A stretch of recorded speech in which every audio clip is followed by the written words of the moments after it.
भगवान ने अर्जुन के प्रति कौन से वचन कहे, इसको इस श्लोक में देखते हैं। भगवत गीता के दूसरे अध्याय के दूसरे श्लोक को प्रारंभ करते हैं। श्री भगवान उवाच कुतस्त्वाकस्मलं मिन्दं विस्मे समुपस्थितम् अनार्यजुष्टं स्वर्गं कीर्तिकरम् अर्जुन। श्री भगवान बोले, हे अर्जुन, इस विषम अवसर पर तुम्हें यह कायरता कहाँ से प्राप्त हुई जिसका श्रेष्ठ पुरुष सेवन नहीं करते, जो स्वर्ग को देने वाली नहीं है और कीर्ति करने वाली भी नहीं है। अर्जुन, संबोधन देने का तात्पर्य है कि तुम स्वच्छ निर्मल अंतःकरण वाले हो, अतः तुम्हारे स्वभाव में कालुष्य कायरता आना बिल्कुल विरुद्ध बात है। फिर यह तुम्हारे में आ कैसे गई? कुतस्त्वाकस्मलं मिन्दं विस्मे समुपस्थितम्। भगवान आश्चर्य प्रकट करते हुए अर्जुन से कहते हैं कि ऐसे युद्ध के मौके पर तो तुम्हारे में शूरवीरता उत्साह आना चाहिए था, पर इस बेमौके पर तुम्हारे में यह कायरता कहाँ से आ गई? आश्चर्य दो तरह से होता है, अपने न जानने के कारण और दूसरे को चेताने के लिए। भगवान का यहाँ जो आश्चर्यपूर्वक बोलना है वह केवल अर्जुन को चेताने के लिए ही है, जिससे अर्जुन का ध्यान अपने कर्तव्य पर चला जाए। कुछ कहने का तात्पर्य है कि मूल में यह कायरता रूपी दोष तुम्हारे में नहीं था, यह तो आगंतुक दोष है जो सदा रहने वाला नहीं है। समुपस्थितम कहने का तात्पर्य है कि यह कायरता केवल तुम्हारे भावों में और वचनों में नहीं आई है, किंतु तुम्हारी क्रिया में भी आ गई है। यह तुम्हारे पर अच्छी तरह से छा गई है, जिसके कारण तुम धनुष बाण छोड़कर रथ के मध्य भाग में बैठ गए हो।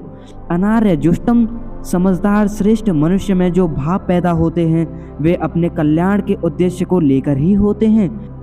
इसलिए इस श्लोक के उत्तरार्ध में भगवान सबसे पहले उपयुक्त पद देकर कहते हैं कि तुम्हारे में जो कायरता आई है उस कायरता को श्रेष्ठ पुरुष स्वीकार नहीं करते, कारण कि तुम्हारी इस कायरता में अपने कल्याण की बात बिल्कुल है ही नहीं। कल्याण चाहने वाले श्रेष्ठ मनुष्य प्रवृत्ति और निवृत्ति दोनों में अपने कल्याण का ही उद्देश्य रखते हैं। उनमें अपने कर्तव्य के प्रति कायरता उत्पन्न नहीं होती। परिस्थिति के अनुसार उनको जो कर्तव्य प्राप्त होता है उसको वे कल्याण प्राप्ति के उद्देश्य से उत्साह और तत्परता पूर्वक सांगोपांग करते हैं।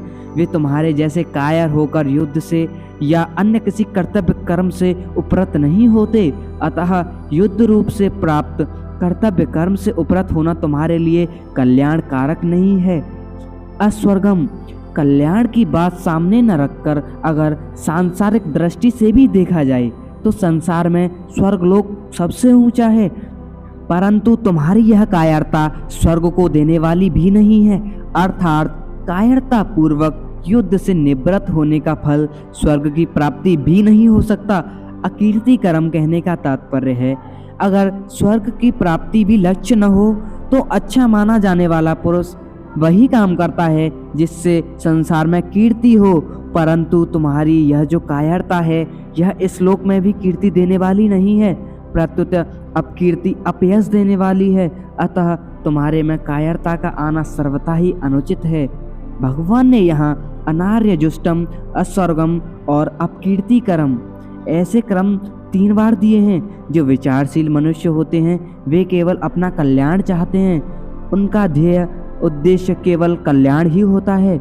जो पुण्यात्मा मनुष्य होते हैं वे शुभ कर्मों के द्वारा स्वर्ग की प्राप्ति चाहते हैं। वे स्वर्ग को ही श्रेष्ठ मानकर उसकी प्राप्ति का ही उद्देश्य रखते हैं। जो साधारण मनुष्य हैं वे संसार को ही आदर देते हैं, इसलिए वे संसार में अपनी कीर्ति चाहते हैं और उस कीर्ति को ही अपना उद्देश्य मानते हैं। उपर्युक्त तीनों पद देकर भगवान अर्जुन को सावधान करते हैं कि तुम्हारा जो यह युद्ध न करने का निश्चय है यह विचारशील और पुण्यात्मा मनुष्यों के ध्येय कल्याण और स्वर्ग को प्राप्त कराने वाला भी नहीं है, तथा साधारण मनुष्यों के ध्येय कीर्ति को प्राप्त कराने वाला भी नहीं है। अतः मोह के कारण तुम्हारा युद्ध न करने का निश्चय बहुत ही तुच्छ है, जो कि तुम्हारा पतन करने वाला है, तुम्हें नरकों में ले जाने वाला है और तुम्हारी अपकीर्ति कराने वाला है।